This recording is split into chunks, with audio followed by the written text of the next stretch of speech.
మమ్మీకి ఇష్టం one part, డాడీకి ఇష్టం వన్ పార్ట్, పింకీకి ఇష్టం వన్ పార్ట్, అందరికి ఇష్టం వన్ పార్ట్.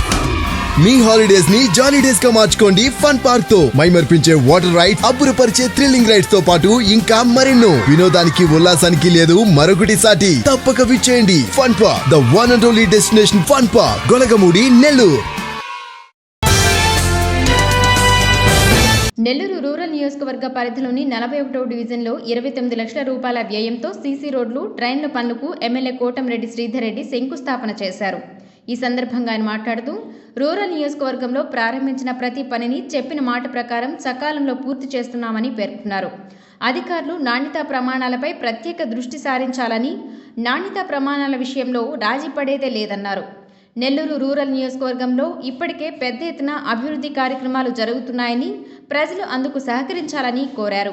ఈ కార్యక్రమంలో నెల్లూరు రూరల్ టీడీపీ నాయకులు కోటంరెడ్డి గిరిధర్ రెడ్డి, మాజీ mayor Nandimandala Bhanushree, corporator Kuvvakollu Vijayalakshmi, division అధ్యక్షులు పాలూరు నాగేశ్వరరావు తదితరులు పాల్గొన్నారు.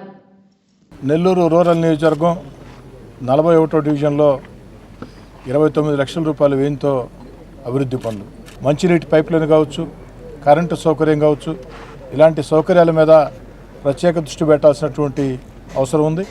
పారిశుద్ధ్యం, దోమల నిర్మూలన, దీనికోసం కూడా ప్రత్యేకంగా కార్యక్రమాలు చేపట్టాల్సిన అవసరం ఉంది. వాటన్నిటినీ కూడా ఈ యొక్క ప్రాంతంలో శరవేగంగా చేస్తామని మాట ఇస్తూ, అదేవిధంగా ఈరోజు ప్రారంభించిన పని ఈ నెలాఖరు కల్లా ఎట్టి పరిస్థితుల్లో పూర్తి చేసి అందిస్తామని కాంట్రాక్టర్ అధికారులు కూడా చెప్పడం జరిగింది. వాళ్ళు అభినందిస్తూ, అదేవిధంగా ఎక్కడా కూడా నాణ్యతా ప్రమాణాల విషయంలో రాజీ పడవద్దని అధికారులు స్పష్టంగా చెప్పడం జరిగింది. ముఖ్యంగా ఈ యొక్క అభివృద్ధి పనులు జరిగిన తర్వాత అభివృద్ధి పనులు నాణ్యతతో జరగటం ఎంత ముఖ్యమో, క్యూరింగ్ కూడా అంత ముఖ్యం. ఆ క్యూరింగ్ విషయంలో చాలా దగ్గర ప్రత్యేక పర్యవేక్షణ లేక ఇబ్బందులు పడే పరిస్థితుల్లో అధికారులు స్పష్టంగా చెప్పడం జరిగింది. ఎట్టి పరిస్థితుల్లో మీరు నిర్దేశించినటువంటి కాల పరిమితి ప్రకారం క్యూరింగ్ జరగాల్సిందే. అవన్నీ కూడా ఫోటోలు, వీడియోలు కూడా ఎప్పటికప్పుడు ప్రతిరోజు సాయంకాలం కూడా రూరల్ ఎమ్మెల్యే కార్యాలయానికి పంపించాలని కూడా చెప్పడం జరిగింది. ప్రజల చేతే శంకుస్థాపనలు చేయిస్తూ ఉన్నాం, స్థానిక ప్రజల చేతే. మీరు ఆ కాంట్రాక్టర్కి, అధికారులకు కూడా పూర్తిగా సహకరించి ఆ పనులు పూర్తి చేసుకోవాల్సిన బాధ్యత ఉంది. రోడ్లు వేసేటప్పుడు ఎక్కడైనా అవసరం వస్తే కొన్ని ప్రాంతాల్లో ఆక్రమణలు తొలగించాల్సి ఉంటుంది. కాలువలు కట్టేటప్పుడు కూడా కొన్ని ప్రాంతాల్లో ఆక్రమణలు తొలగించాల్సి ఉంటుంది. దానికి సహకరించండి.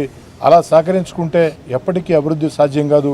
దీన్ని కూడా దృష్టిలో ఉంచుకోవాలని చెప్పిన కూడా కోరుకుంటూ, ఈ యొక్క 41వ డివిజన్లో ఇప్పటిదాకా తెలుగుదేశం పార్టీ కూటమి అధికారంలోకి వచ్చిన తర్వాత, ఎందుకంటే ఈ డివిజన్ అతిపెద్ద మెజారిటీ ఇచ్చిన డివిజన్లలో ఇది కూడా ఒకటే. నాకు ఈ యొక్క తెలుగుదేశం పార్టీ కూటమి అధికారంలోకి వచ్చిన తర్వాత 10 నెలల వ్యవధిలో అక్షరాల ఈ డివిజన్ మొత్తం మీద 3,60,00,000 రూపాయలు, 1,02 లక్షలు కాదు, 10 లక్షలు, 2 లక్షలు కాదు, అక్షరాల 3,60,00,000 రూపాయల నిధులు ఈరోజు చేసినటువంటి 29 లక్షలు కలిపితే మొత్తం 3,60,00,000 రూపాయల నిధులు ఈ యొక్క డివిజన్లో ఖర్చు పెట్టామని చెప్పి మాట ఇస్తూ